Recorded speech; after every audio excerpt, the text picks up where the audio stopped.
Hello everyone, this is Kiara Jade from Kiara Jade Relationship Success, and tonight I'm going to be talking to you about 5 signs that you are a people pleaser.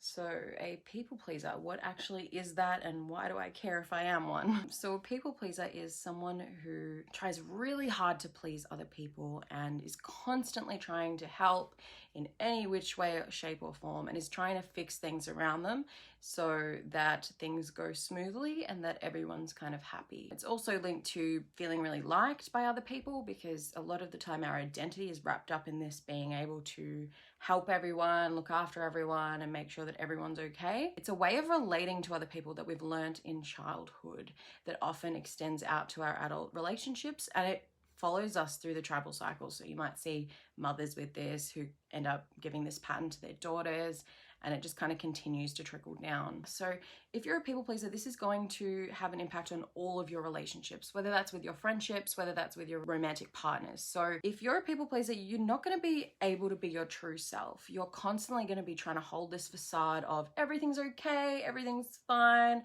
I'm more worried about your feelings than I am about mine. So even if I'm not really comfortable, I'm just going to smile and you're going to have kind of no idea what's going on. We're never able to be our true selves. We're also constantly not really happy because we're so worried about managing the conflict and making sure that everyone's okay and that everyone's looking out for each other. And I also heard somewhere that people pleasing is very much connected to anxiety, and I wouldn't be surprised if when we do play this role so much so that it's like everywhere across our lives, we do feel really anxious because we get really stuck in needing to be this person so that everyone is happy. And that's not really who we truly are. So how do you know if you're a people pleaser? So what are the 5 signs?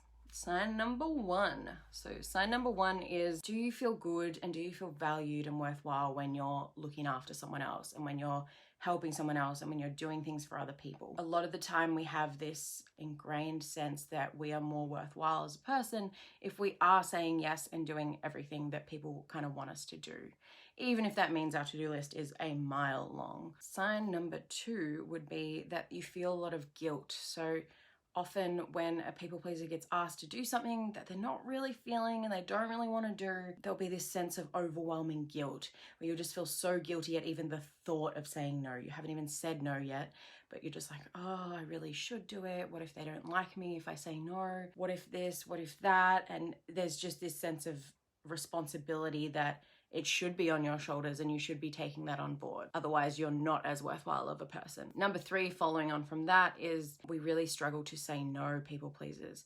So because of that overwhelming guilt, it's just easier to say yes sometimes, just to take it on board, even though we don't want to do it or even though it's not something we're interested in, because placating is a lot of what we know and what we know is safe. Number 4 would be you absolutely hate conflict. Like you can't stand conflict. Like it's just something you avoid at all costs.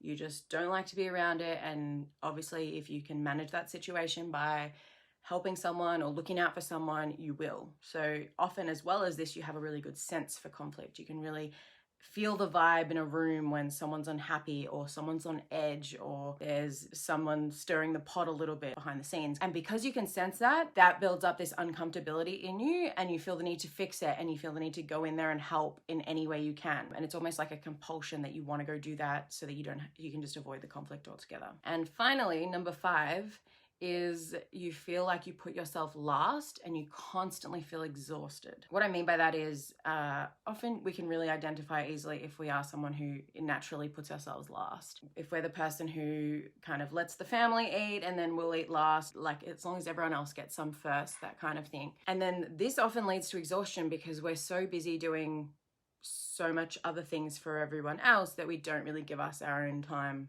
to rest or recover or to look after ourselves. An energetic expense being a people pleaser, because your energy is everywhere because you're constantly giving to this person, that person, this person, that person.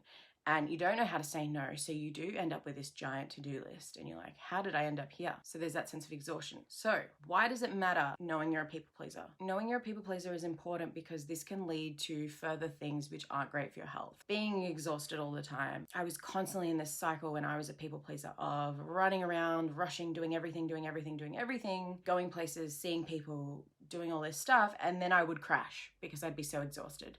And that was my cycle. It'd be like run, run, run, run, crash, run, run, run, run, crash. So it wasn't sustainable for me to be doing this all the time. And I didn't know how to say no. I didn't know how to say I just need a night to relax. So that was a big thing. Also, it can build a lot of resentment. So if you, for example, say your partner goes, oh, let's go out on a date this weekend, you know, we haven't been out in a while. And you've got a date with the girls that you've already set up, and maybe you cancel that because you don't want to upset your partner. And then all of a sudden he turns around and goes, oh, you know, the boys asked me to go to that footy club. I kind of really want to go now. And you've gone out of your way to change all your plans to people please the situation, to make sure that he's happy, and he's gone and done that. And you're going to feel such a resentment and such a burning anger. And I think that burning anger is such a sign that you also want to say no, but you didn't know how to. So you tried to accommodate everyone and do everything, and then it backfired on you anyway. Often that anger was a real trigger point for me when I didn't know whether I wanted to do something or not. And I was like, I don't know. Am I just trying to people please the situation, or do I actually want to do this? And then I said yes, and then there was like this resentment, like, oh, now I don't even want to go. Like, I'm just gonna take my time. I just can't be bothered. My friend asked me again to go out to the same coffee shop again. That little niggle of resentment, that is telling you your people pleaser got in the way of your true self saying, nah, I'm not really keen on this. And finally, you don't get to live your truth as a people pleaser. You're constantly putting the face on that other people want to see of you. So you're checking in with people, you're trying to be this happy-go-lucky person. You probably don't feel like you can express any of your deep, true emotions in case it upsets someone or in case someone else feels bad. And this can often lead to those things like depression, anxiety, because when we're constantly feeling like we need to be all these different people and wear all these different masks, we're not allowed to be our true selves.